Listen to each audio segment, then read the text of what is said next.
आज के इस वीडियो में मैं आपको 16 दिन तक करने वाले महालक्ष्मी व्रत की पावन कथा सुनाऊंगी। तो चलिए अपने इष्ट देव को प्रणाम करते हुए आज की कथा का शुभारंभ करते हैं। पौराणिक कथा के अनुसार प्राचीन काल में एक बार एक गांव में गरीब ब्राह्मण रहता था। वह भगवान विष्णु का परम भक्त था।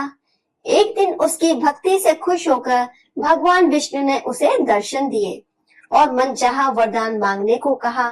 ब्राह्मण ने कहा कि उसके घर में हमेशा लक्ष्मी का वास हो। इस इच्छा को जानने के बाद विष्णु जी ने कहा कि उसे लक्ष्मी तो प्राप्त हो सकती है, लेकिन उसके लिए उसे थोड़ा प्रयत्न करना होगा। भगवान विष्णु ने कहा कि मंदिर के सामने एक स्त्री रोज आती है और यहाँ आकर उपले पाथती है। तुम बस अपने घर उन्हें आने का निमंत्रण देना। वह स्त्री ही देवी माँ लक्ष्मी है। अगर वह स्त्री तुम्हारे घर आती है तो तुम्हारा घर धन धान्य से भर जाएगा। इतना कहकर भगवान विष्णु अदृश्य हो गए। अगले दिन सुबह 4 बजे ब्राह्मण मंदिर के सामने बैठ गया और जब धन की देवी माँ लक्ष्मी उपले पाथने आई तो ब्राह्मण ने उन्हें अपने घर में आने का निवेदन किया। ब्राह्मण के वचन को सुनकर लक्ष्मी जी समझ गईं कि ये सब विष्णु जी का किया धराया है। माता लक्ष्मी ने कहा कि तुम 16 दिन तक महालक्ष्मी व्रत को विधि पूर्वक करो और रात दिन चंद्रमा को अर्घ दो तो मैं तुम्हारे घर आऊंगी। देवी के कहे अनुसार ब्राह्मण ने देवी का व्रत एवं पूजन किया और उत्तर दिशा की ओर मुख करके लक्ष्मी जी को पुकारा। अपने वचन को पूरा करने के लिए धन की देवी प्रकट हुई और उन्होंने गरीब ब्राह्मण के हर कष्ट को दूर किया और उसके घर को सुख और संपत्ति से भर दिया। बोलो माता लक्ष्मी जी की जय हो। महालक्ष्मी की दूसरी पौराणिक कथा। पौराणिक कथा के अनुसार एक बार भगवान विष्णु मृत्युलोक यानी भूलोक में गमन करने के लिए निकल पड़े। माता लक्ष्मी ने भी निवेदन किया कि वह भी उनके साथ आना चाहती हैं। भगवान विष्णु उनके स्वभाव से परिचित थे, इसलिए पहले ही उन्होंने ये कहा कि मैं आपको एक ही शर्त पर साथ लेकर चल सकता हूँ। माता लक्ष्मी मनी मन बहुत खुश हुई कि चलो शर्त के साथ ही सही, भगवान साथ ले जाने के लिए तो तैयार हुए। माता जल्दी से बोली, मुझे सारी शर्तें मंजूर हैं। भगवान विष्णु ने कहा, जो मैं कहूँ, जैसा मैं कहूँ, आपको वैसा ही करना होगा। माता बोली, ठीक है, आप जैसा कहेंगे मैं वैसा ही करूंगी। दोनों भूलोक पर आकर विचरण करने लगे।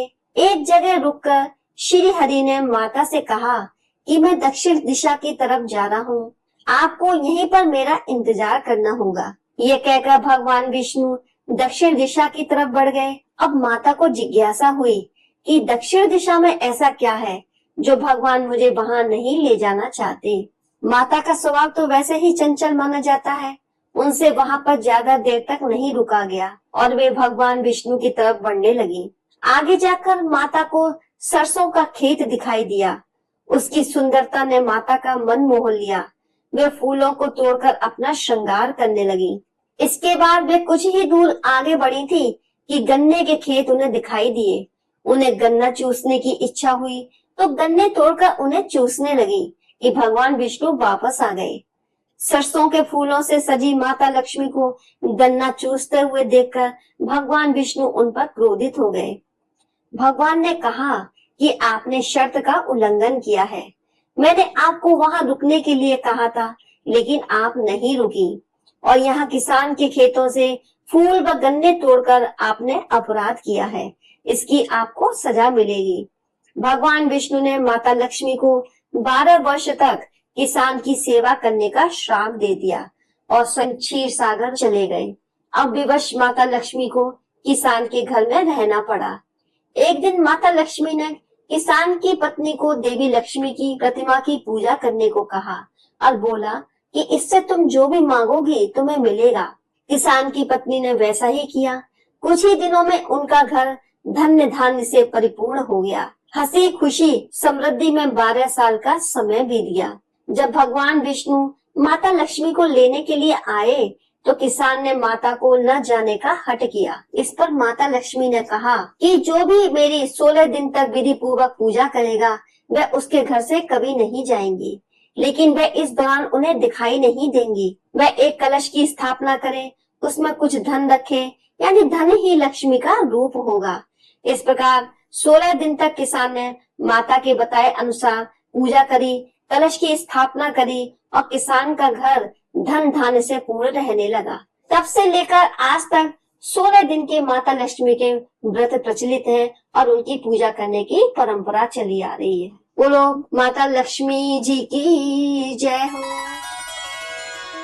इस कथा को सुनने के लिए धन्यवाद। यदि आपको ये वीडियो पसंद आई हो तो इसे लाइक करें, शेयर